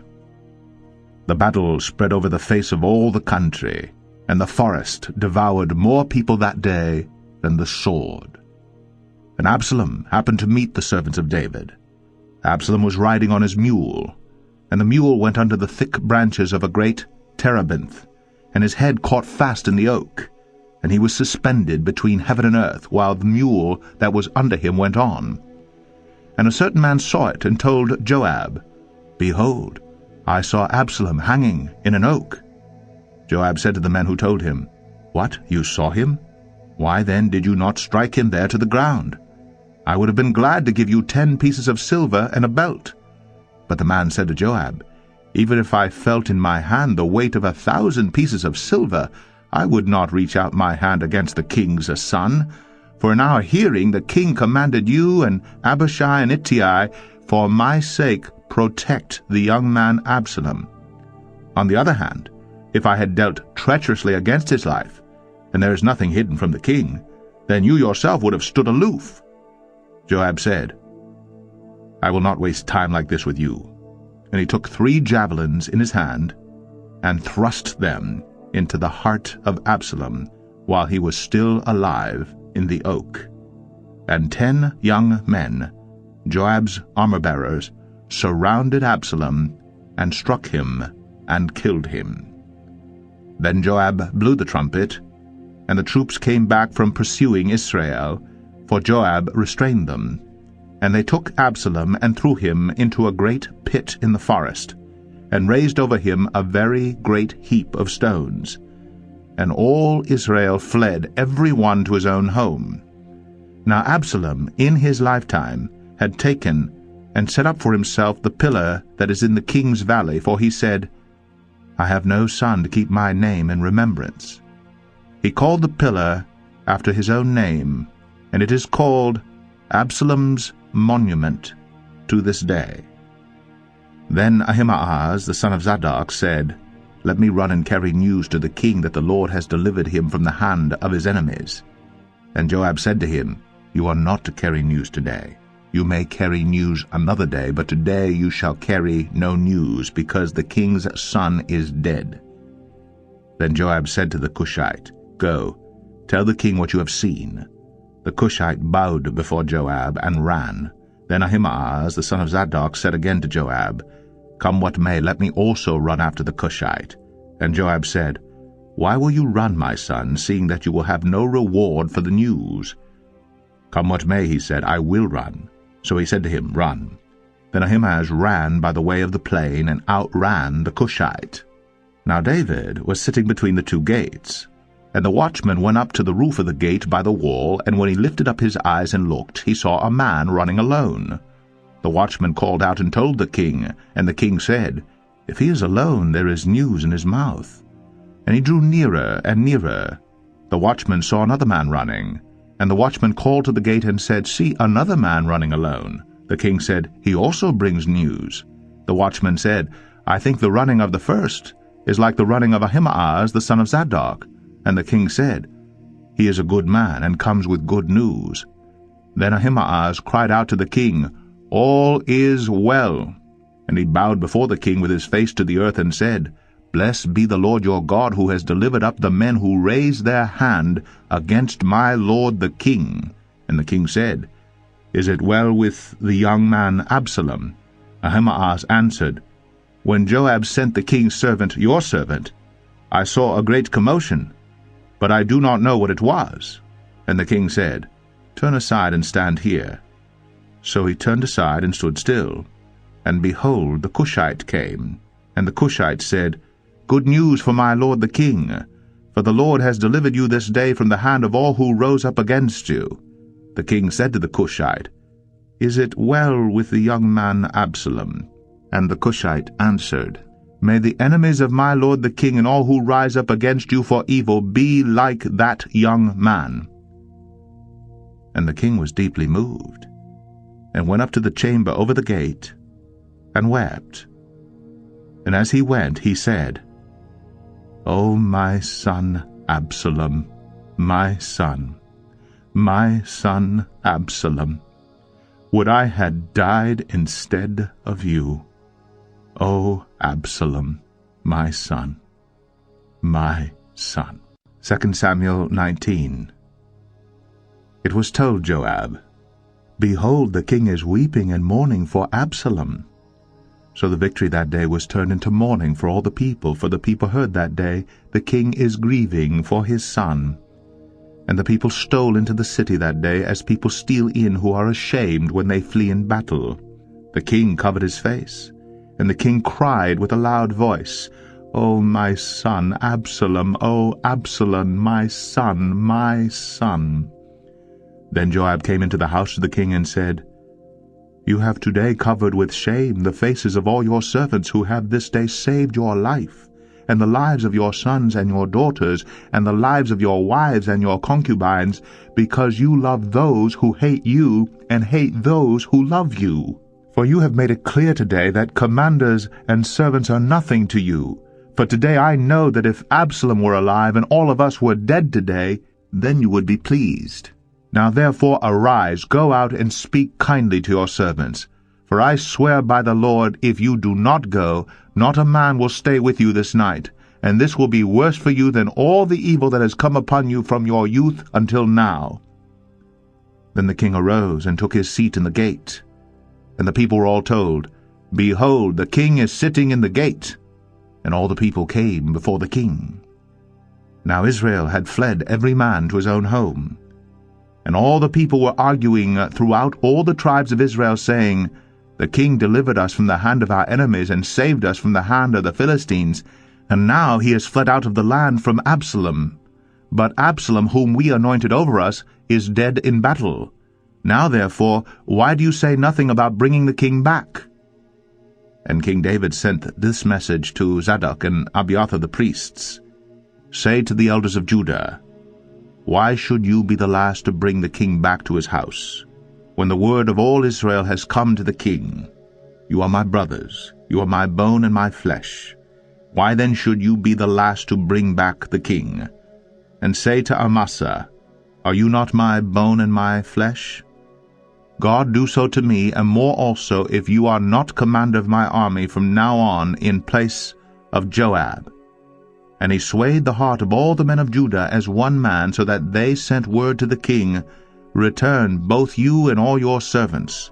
So the king came back to the Jordan, and Judah came to Gilgal to meet the king and bring the king over the Jordan. And Shimei the son of Gera, the Benjamite, from Bahurim, hurried to come down with the men of Judah to meet King David. And with him were 1,000 men from Benjamin. And Ziba, the servant of the house of Saul, with his 15 sons and his 20 servants, rushed down to the Jordan before the king. And they crossed the ford to bring over the king's household and to do his pleasure. And Shimei the son of Gera fell down before the king, as he was about to cross the Jordan, and said to the king, "Let not my lord hold me guilty, or remember how your servant did wrong on the day my lord the king left Jerusalem. Do not let the king take it to heart. For your servant knows that I have sinned. Therefore, behold, I have come this day, the first of all the house of Joseph, to come down to meet my lord the king." Abishai, the son of Zeruiah, answered, Shall not Shimei be put to death for this? Because he cursed the Lord's anointed. But David said, What have I to do with you, you sons of Zeruiah, that you should this day be as an adversary to me? Shall anyone be put to death in Israel this day?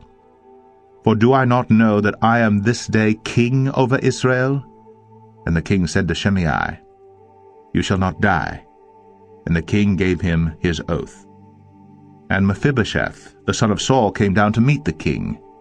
He had neither taken care of his feet, nor trimmed his beard, nor washed his clothes, from the day the king departed until the day he came back in safety. And when he came to Jerusalem to meet the king said to him, Why did you not go with me, Mephibosheth? He answered, My lord, O king, my servant deceived me. For your servant said to him, I will saddle a donkey for myself, that I may ride on it and go with the king. For your servant is lame. He has slandered your servant to my lord the king. But my lord the king is like the angel of God. Do therefore what seems good to you. For all my father's house were but men doomed to death before my lord the king. But you set your servant among those who eat at your table. What further right have I, then, to cry to the king? And the king said to him, Why speak any more of your affairs? I have decided. You and Ziba shall divide the land. And Mephibosheth said to the king, Oh, let him take it all, since my lord the king has come safely home. Now Barzillai the Gileadite had come down from Rogelim, and he went on with the king to the Jordan to escort him over the Jordan. Barzillai was a very aged man, 80 years old. He had provided the king with food when he stayed at Mahanaim, for he was a very wealthy man. And the king said to Barzillai, Come over with me, and I will provide for you with me in Jerusalem. But Barzillai said to the king, How many years have I still to live, that I should go up with the king to Jerusalem? I am this day 80 years old. Can I discern what is pleasant and what is not? Can your servant taste what he eats, or what he drinks? Can I still listen to the voice of singing men and singing women? Why then should your servant be an added burden to my lord the king? Your servant will go a little way over the Jordan with the king. Why should the king repay me with such a reward? Please, let your servant return, that I may die in my own city, near the grave of my father and my mother. But here is your servant Chimham. Let him go over with my lord the king, and do for him whatever seems good to you. And the king answered, Chimham shall go over with me, and I will do for him whatever seems good to you, and all that you desire of me I will do for you. Then all the people went over the Jordan, and the king went over. And the king kissed Barzillai and blessed him, and he returned to his own home. The king went on to Gilgal, and Chimham went on with him. All the people of Judah, and also half the people of Israel, brought the king on his way. Then all the men of Israel came to the king and said to the king, Why have our brothers, the men of Judah, stolen you away, and brought the king and his household over the Jordan, and all David's men with him? All the men of Judah answered the men of Israel, Because the king is our close relative. Why then are you angry over this matter? Have we eaten at all at the king's expense, or has he given us any gift? And the men of Israel answered the men of Judah, We have 10 shares in the king, and in David also we have more than you. Why then did you despise us? Were we not the first to speak of bringing back our king? But the words of the men of Judah were fiercer than the words of the men of Israel. 2 Samuel 20. Now there happened to be there a worthless man, whose name was Sheba, the son of Bichri, a Benjamite. And he blew the trumpet and said, We have no portion in David, and we have no inheritance in the son of Jesse. Every man to his tents, O Israel. So all the men of Israel withdrew from David and followed Sheba, the son of Bichri. But the men of Judah followed their king steadfastly from the Jordan to Jerusalem. And David came to his house at Jerusalem, and the king took the 10 concubines whom he had left to care for the house, and put them in a house under guard, and provided for them, but did not go into them. So they were shut up until the day of their death, living as if in widowhood. Then the king said to Amasa, "Call the men of Judah together to me within 3 days, and be here yourself." So Amasa went to summon Judah, but he delayed beyond the set time that had been appointed him. And David said to Abishai, "Now Sheba the son of Bichri will do us more harm than Absalom. Take your lord's servants and pursue him, lest he get himself to fortified cities and escape from us." And there went out after him Joab's men, and the Cherethites, and the Pelethites, and all the mighty men. They went out from Jerusalem to pursue Sheba the son of Bichri. When they were at the great stone that is in Gibeon, Amasa came to meet them. Now Joab was wearing a soldier's garment, and over it was a belt with a sword in its sheath fastened on his thigh. And as he went forward it fell out. And Joab said to Amasa, "Is it well with you, my brother?" And Joab took Amasa by the beard with his right hand to kiss him. But Amasa did not observe the sword that was in Joab's hand. So Joab struck him with it in the stomach, and spilled his entrails to the ground without striking a second blow, and he died. Then Joab and Abishai his brother pursued Sheba the son of Bichri.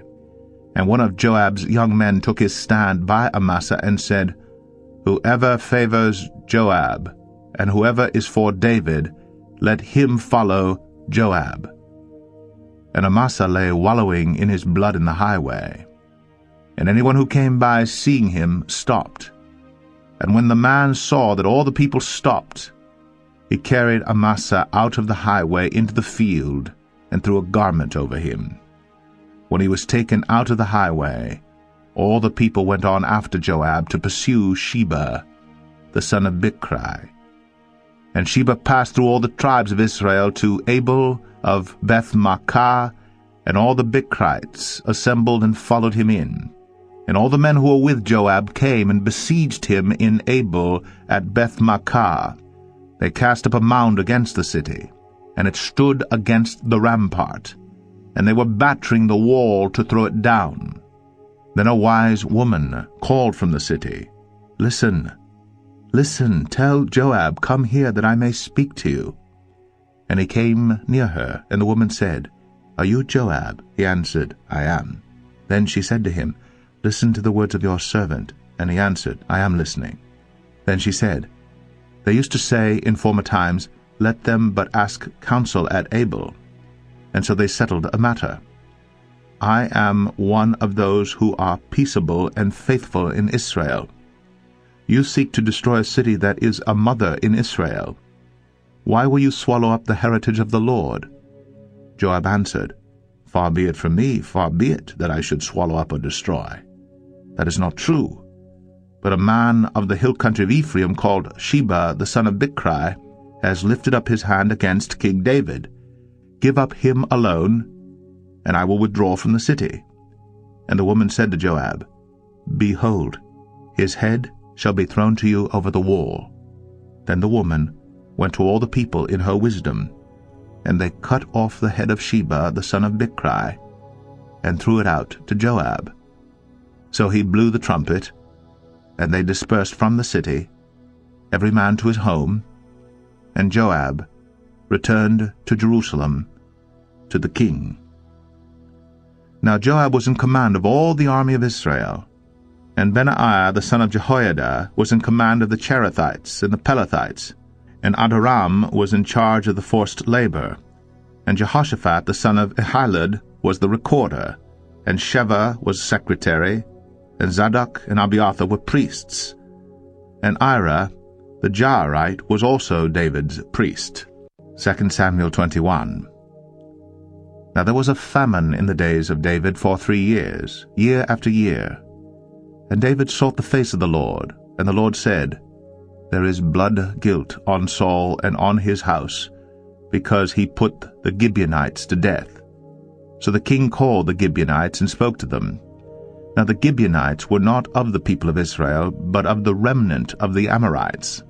Although the people of Israel had sworn to spare them, Saul had sought to strike them down in his zeal for the people of Israel and Judah. And David said to the Gibeonites, "What shall I do for you?" And how shall I make atonement that you may bless the heritage of the Lord? The Gibeonite said to him, It is not a matter of silver or gold between us and Saul or his house, neither is it for us to put any man to death in Israel. And he said, What do you say that I shall do for you? They said to the king, The man who consumed us and planned to destroy us, so that we should have no place in all the territory of Israel, let 7 of his sons be given to us, so that we may hang them before the Lord at Gibeon of Saul, the chosen of the Lord. And the king said, I will give them. But the king spared Mephibosheth, the son of Saul's son Jonathan, because of the oath of the Lord that was between them, between David and Jonathan the son of Saul. The king took the 2 sons of Rizpah, the daughter of Aiah, whom she bore to Saul, Armoni and Mephibosheth, and the 5 sons of Merab, the daughter of Saul, whom she bore to Adriel, the son of Barzillai, the Maholathite. And he gave them into the hands of the Gibeonites, and they hanged them on the mountain before the Lord, and the 7 of them perished together. They were put to death in the first days of harvest, at the beginning of barley harvest. Then Rizpah, the daughter of Aiah, took sackcloth, and spread it for herself on the rock, from the beginning of the harvest until rain fell upon them from the heavens. And she did not allow the birds of the air to come upon them by day, or the beasts of the field by night. When David was told what Rizpah, the daughter of Aiah, the concubine of Saul, had done, David went and took the bones of Saul and the bones of his son Jonathan from the men of Jabesh Gilead, who had stolen them from the public square of Bethshan, where the Philistines had hanged them, on the day the Philistines killed Saul on Gilboa. And he brought up from there the bones of Saul, and the bones of his son Jonathan. And they gathered the bones of those who were hanged. And they buried the bones of Saul and his son Jonathan in the land of Benjamin in Zillah, in the tomb of Kish his father. And they did all that the king commanded. And after that God responded to the plea for the land. There was war again between the Philistines and Israel, and David went down together with his servants, and they fought against the Philistines. And David grew weary. And Ishbi-benob, one of the descendants of the giants, whose spear weighed 300 shekels of bronze, and who was armed with a new sword, thought to kill David. But Abishai, the son of Zeruiah, came to his aid, and attacked the Philistine and killed him. Then David's men swore to him, You shall no longer go out with us to battle, lest you quench the lamp of Israel. After this there was again war with the Philistines at Gob. Then Sibbechai, the Hushathite, struck down Saph, who was one of the descendants of the giants. And there was again war with the Philistines at Gob. And Elhanan, the son of Jaare-Oregim, the Bethlehemite, struck down Goliath the Gittite, the shaft of whose spear was like a weaver's beam. And there was again war at Gath, where there was a man of great stature, who had 6 fingers on each hand, and 6 toes on each foot, and 24 in number. And he also was descended from the giants. And when he taunted Israel, Jonathan the son of Shimei, David's brother, struck him down. These 4 were descended from the giants in Gath, and they fell by the hand of David and by the hand of his servants. 2 Samuel 22. And David spoke to the Lord the words of this song on the day when the Lord delivered him from the hand of all his enemies, and from the hand of Saul. He said, The Lord is my rock, and my fortress, and my deliverer, my God, my rock, in whom I take refuge, my shield, and the horn of my salvation, my stronghold, and my refuge, my Savior. You save me from violence. I call upon the Lord, who is worthy to be praised, and I am saved from my enemies. For the waves of death encompassed me, the torrents of destruction assailed me, the cords of Sheol entangled me. The snares of death confronted me. In my distress I called upon the Lord. To my God I called. From his temple he heard my voice, and my cry came to his ears. Then the earth reeled and rocked, the foundations of the heavens trembled and quaked, because he was angry. Smoke went up from his nostrils, and devouring fire from his mouth. Glowing coals flamed forth from him. He bowed the heavens and came down. Thick darkness was under his feet. He rode on a cherub and flew. He was seen on the wings of the wind. He made darkness around him his canopy, thick clouds, a gathering of water. Out of the brightness before him coals of fire flamed forth. The Lord thundered from heaven, and the Most High uttered his voice. And he sent out arrows and scattered them, lightning and routed them. Then the channels of the sea were seen. The foundations of the world were laid bare at the rebuke of the Lord, at the blast of the breath of his nostrils. He sent from on high. He took me. He drew me out of many waters. He rescued me from my strong enemy, from those who hated me, for they were too mighty for me. They confronted me in the day of my calamity. But the Lord was my support. He brought me out into a broad place. He rescued me because he delighted in me. The Lord dealt with me according to my righteousness, according to the cleanness of my hands. He rewarded me. For I have kept the ways of the Lord, and have not wickedly departed from my God. For all his rules were before me, and from his statutes I did not turn aside. I was blameless before him, and I kept myself from guilt. And the Lord has rewarded me according to my righteousness, according to my cleanness in his sight. With the merciful you show yourself merciful. With the blameless man you show yourself blameless. With the purified you deal purely, and with the crooked you make yourself seem tortuous. You save a humble people, but your eyes are on the haughty to bring them down. For you are my lamp, O Lord, and my God lightens my darkness. For by you I can run against a troop, and by my God I can leap over a wall. This God, his way is perfect. The word of the Lord proves true. He is a shield for all those who take refuge in him. For who is God but the Lord? And who is a rock except our God? This God is my strong refuge, and has made my way blameless. He made my feet like the feet of a deer, and set me secure on the heights. He trains my hands for war, so that my arms can bend a bow of bronze. You have given me the shield of your salvation, and your gentleness made me great. You gave a wide place for my steps under me, and my feet did not slip. I pursued my enemies and destroyed them, and did not turn back until they were consumed.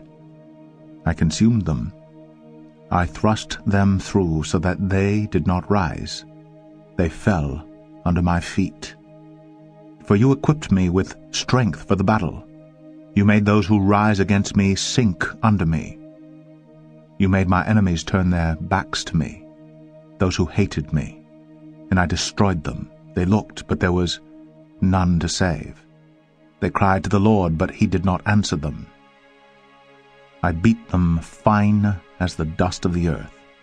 I crushed them and stamped them down like the mire of the streets. You delivered me from strife with my people. You kept me as the head of the nations. People whom I had not known served me. Foreigners came cringing to me. As soon as they heard of me, they obeyed me. Foreigners lost heart and came trembling out of their fortresses. The Lord lives, and blessed be my rock, and exalted be my God, the rock of my salvation, the God who gave me vengeance, and brought down peoples under me, who brought me out from my enemies. You exalted me above those who rose against me. You delivered me from men of violence. For this I will praise you, O Lord, among the nations, and sing praises to your name. Great salvation he brings to his king, and shows steadfast love to his anointed, to David and his offspring forever.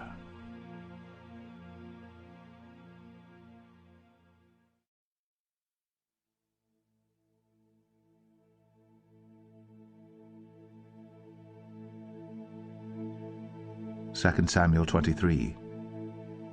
Now these are the last words of David.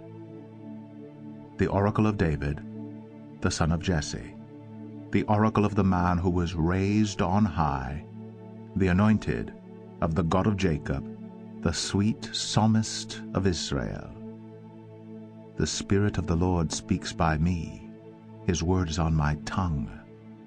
The God of Israel has spoken, the Rock of Israel has said to me, when one rules justly over men, ruling in the fear of God, he dawns on them like the morning light, like the sun shining forth on a cloudless morning, like rain that makes grass to sprout from the earth.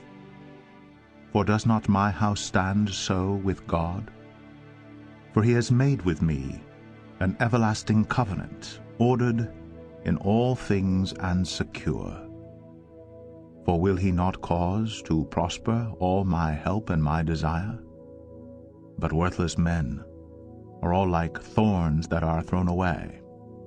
For they cannot be taken with the hand, but the man who touches them arms himself with iron and the shaft of a spear, and they are utterly consumed with fire. These are the names of the mighty men whom David had: Josheb, Bathshebeth, a Tarchenamite. He was chief of the 3. He wielded his spear against 800 whom he killed at one time. And next to him among the 3 mighty men was Eleazar the son of Dodo, son of Ahoai. He was with David when they defied the Philistines who were gathered there for battle, and the men of Israel withdrew. He rose and struck down the Philistines, until his hand was weary, and his hand clung to the sword. And the Lord brought about a great victory that day, and the men returned after him only to strip the slain. And next to him was Shammah, the son of Aggi the Hararite. The Philistines gathered together at Lehi, where there was a plot of ground full of lentils, and the men fled from the Philistines. But he took his stand in the midst of the plot, and defended it, and struck down the Philistines, and the Lord worked a great victory. And 3 of the 30 chief men went down and came about harvest time to David at the cave of Adullam, when a band of Philistines was encamped in the valley of Rephaim. David was then in the stronghold, and the garrison of the Philistines was then at Bethlehem. And David said longingly, "Oh, that someone would give me water to drink from the well of Bethlehem that is by the gate." Then the 3 mighty men broke through the camp of the Philistines, and drew water out of the well of Bethlehem that was by the gate, and carried and brought it to David. But he would not drink of it. He poured it out to the Lord, and said, "Far be it from me, O Lord, that I should do this. Shall I drink the blood of the men who went at the risk of their lives?" Therefore he would not drink it. These things the 3 mighty men did. Now Abishai, the brother of Joab, the son of Zeruiah, was chief of the 30. And he wielded his spear against 300 men and killed them, and won a name beside the 3. He was the most renowned of the 30, and became their commander. But he did not attain to the 3. And Benaiah the son of Jehoiada was a valiant man of Kabzeel, a doer of great deeds. He struck down 2 Ariels of Moab. He also went down and struck down a lion in a pit on a day when snow had fallen. And he struck down an Egyptian, a handsome man. The Egyptian had a spear in his hand, but Benaiah went down to him with a staff, and snatched the spear out of the Egyptian's hand, and killed him with his own spear.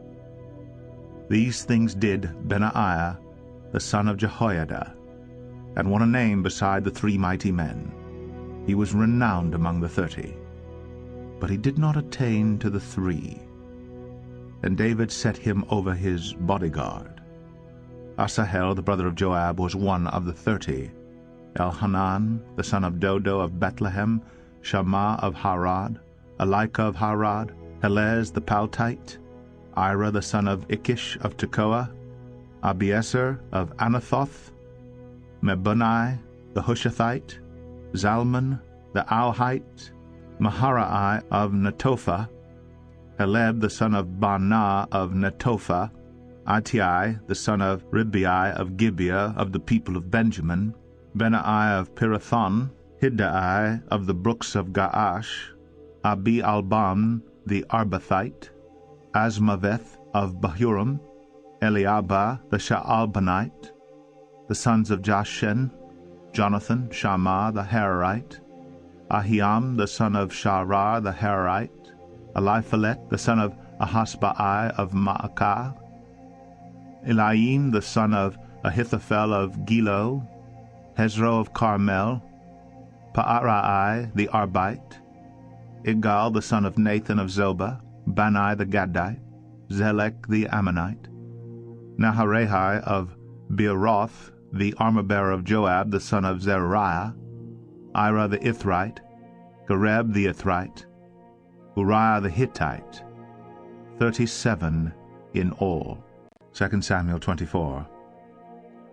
Again the anger of the Lord was kindled against Israel, and he incited David against them, saying, Go, number Israel and Judah. So the king said to Joab, the commander of the army who was with him, Go through all the tribes of Israel, from Dan to Beersheba, and number the people, that I may know the number of the people. But Joab said to the king, May the Lord your God add to the people 100 times as many as they are, while the eyes of my lord the king still see it. But why does my lord the king delight in this thing? But the king's word prevailed against Joab and the commanders of the army. So Joab and the commanders of the army went out from the presence of the king to number the people of Israel. They crossed the Jordan, and began from Aroer, and from the city that is in the middle of the valley, toward Gad, and on to Jazer. Then they came to Gilead and to Kadesh, in the land of the Hittites. And they came to Dan, and from Dan they went round to Sidon, and came to the fortress of Tyre, and to all the cities of the Hivites and Canaanites. And they went out to the Negeb of Judah at Beersheba. So when they had gone through all the land, they came to Jerusalem at the end of 9 months and 20 days. And Joab gave the sum of the numbering of the people to the king. In Israel there were 800,000 valiant men who drew the sword, and the men of Judah were 500,000. But David's heart struck him after he had numbered the people, and David said to the Lord, I have sinned greatly in what I have done. But now, O Lord, please take away the iniquity of your servant, for I have done very foolishly. And when David arose in the morning, the word of the Lord came to the prophet Gad, David's seer, saying, Go, and say to David, Thus says the Lord, 3 things I offer you. Choose one of them, that I may do it to you. So Gad came to David and told him, and said to him, Shall 3 years of famine come to you in your land? Or will you flee 3 months before your foes while they pursue you? Or shall there be 3 days pestilence in your land? Now consider, and decide what answer I shall return to him who sent me. Then David said to Gad, I am in great distress. Let us fall into the hand of the Lord, for his mercy is great. But let me not fall into the hand of man. So the Lord sent a pestilence on Israel from the morning until the appointed time, and there died of the people from Dan to Beersheba 70,000 men. And when the angel stretched out his hand toward Jerusalem to destroy it, the Lord relented from the calamity, and said to the angel who was working destruction among the people, "It is enough. Now stay your hand." And the angel of the Lord was by the threshing floor of Araunah the Jebusite. Then David spoke to the Lord when he saw the angel who was striking the people, and said, "Behold, I have sinned, and I have done wickedly. But these sheep, what have they done? Please, let your hand be against me and against my father's house." And Gad came that day to David and said to him, "Go up, raise an altar to the Lord on the threshing floor of Araunah the Jebusite." So David went up at Gad's word, as the Lord commanded. And when Araunah looked down, he saw the king and his servants coming on toward him. And Araunah went out and paid homage to the king with his face to the ground. And Araunah said, "Why has the Lord the king come to his servant?" David said, "To buy the threshing floor from you, in order to build an altar to the Lord, that the plague may be averted from the people." Then Araunah said to David, "Let my lord the king take and offer up what seems good to him. Here are the oxen for the burnt offering, and the threshing sledges and the yokes of the oxen for the wood. All this, O king, Araunah gives to the king." And Araunah said to the king, "The Lord your God accept you." But the king said to Araunah, "No, but I will buy it from you for a price. I will not offer burnt offerings to the Lord my God that cost me nothing." So David bought the threshing floor and the oxen for 50 shekels of silver. And David built there an altar to the Lord, and offered burnt offerings and peace offerings. So the Lord responded to the plea for the land, and the plague was averted from Israel.